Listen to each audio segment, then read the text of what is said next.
Hey guys, Shurum here, and today I'm going to be testing the McLaren 600LT at Gold Max in multiplayer in Asphalt 9. Please consider subscribing if you have not already, and be sure to check out my Furum Clips channel, Furum TV channel, Purple Team Discord. Links to all those will be down in the description, and I hope you enjoy the video. So the 600LT is a fairly high-end B-Class car that was added in the last update. It was made available in an Unleashed event where you could not only get some blueprints for it for free in events, but also you could buy packs for it to start it up.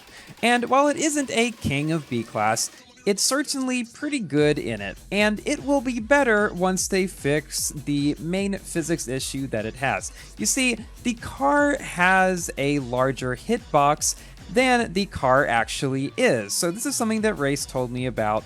And he said that the hitbox just basically extends beyond where it should for the car, and this causes it to have some issues on ramps. Sometimes you will either go up a ramp or hit a ramp, and the car will just do something weird. We will see this a couple of times later on in the video, specifically in the next race, so I can kind of show you how this affects the car. In normal driving, you're not really going to have much of an issue with it.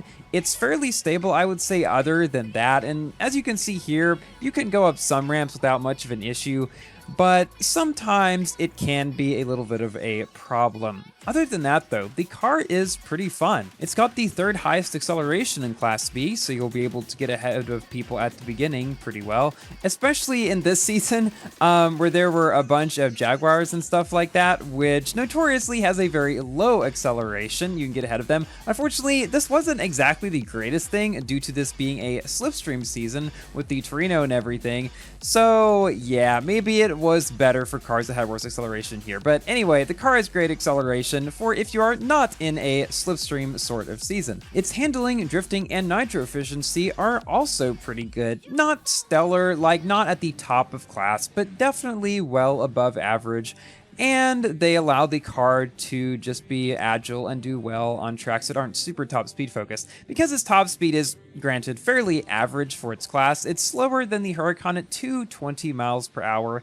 So that's why I'm saying it's not going to be king on any track, most likely. Now during this race, all 7 other people took a different route from me and were able to get slightly ahead. That's why I was actually an 8 out of 8 at some point in this race, but then half of them wreck at the very end. And I'm able to take a comeback with this really crazy stunt at the very end to come in third, and I passed the second place guy right after the finish line as well. This race was bizarre. This exact same thing happened multiple times before. The main one I can think of is back in my, I forget what video it was. It's like the first jungle season video I ever made with the J50 on that exact track. You guys may remember, I was basically in last in the J50 or very far back, and then I came back and got first or second place or something, or at very least podium, because almost everybody ahead of me wrecked at the very end of that track there. It's so funny whenever that happens and you're just able to cruise on ahead. That is precisely why I do not go for the risky part to the left there, because especially with a car like this one, which you know has physics issues on ramps sometimes, it's really not worth it. Just go over to the right. Yes, it's slightly slower, but 9 times out of 10, it's going to be a lot less risky. And I tell you, I've passed so many people by doing that rather than trying to go the slightly faster, but definitely more risky route. I did not go for this car because, well, the main reason is it's not a king, and I'm saving up my tokens right now for some sort of king. I don't know what king or what car it's going to be, but I've got just over 10,000 tokens now, haven't spent hardly any in quite a while, and I'm just trying to think what cars I want to spend my tokens on. The Jesko and now the Tuatara as well will be out of S-Class Elite due to the new CCXR, which is wildly overranked for its stats.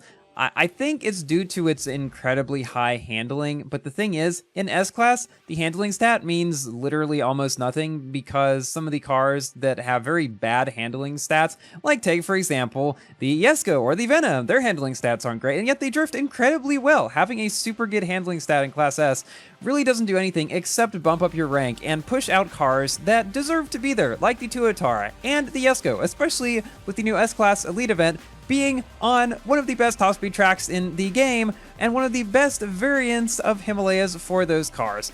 I'll get off my soapbox now, but yeah, that just annoys me ever so slightly. So maybe I'll go for one of those S-Class cars that you can actually drive in the S-Class Elite event. Then again, I don't even know if it's really worth getting a car just for the S-Class Elite event if it's not going to be good anywhere else. Probably not, because then you're spending thousands, maybe even tens of thousands on tokens on a car that you get maybe 100 or so tokens for back every time the S-Class Elite comes around. So yeah, probably not such a great idea. All that to say, definitely give me some ideas down in the comments of cars that might be a good idea for me to spend my tokens on. I really would like to max out the Valhalla, although I'm not entirely sure how long that will continue to be in the S-Class Elite event. But yeah, I'm thinking Tuatara or Valhalla probably makes the most sense. Yesco, I am starring up through the Clash store, but my Tuatara and my Valhalla are both at 4 stars and like around halfway to 5 stars each. So both of those cars would probably only take around 10,000 or so tokens in order to max out. I haven't done the math on that yet. That's just kind of what it seems like to me based on past experiences. I will definitely do some math though before I actually go for those. Now that I think about it, it's probably more like 15,000 tokens. But anyway, those are 2 cars that I am thinking about right now because they are still very high at the top of their respective classes. And they will be able to do very well in multiplayer, regardless of whether or not they're in their class respective elite events. The other possibility that some people have suggested to me is the new Revuelto, which probably will be a King of B class on some tracks, likely not a ton due to just the overpoweredness of the F1 LM.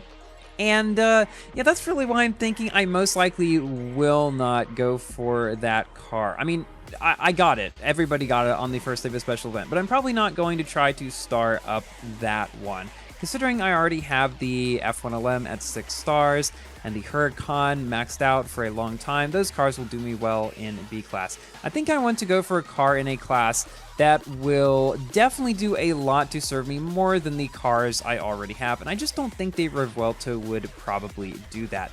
I would go for the new Jaguar in A class, which is going to be an absolute beast and an absolute king everywhere. It's basically going to be the F1LM of A class with crazy high top speed, not very good acceleration, but it's locked behind a Legend Pass special event, so that's not probably going to happen. But now, since we're in our final race, it's time for me to give my general review about the 600LT.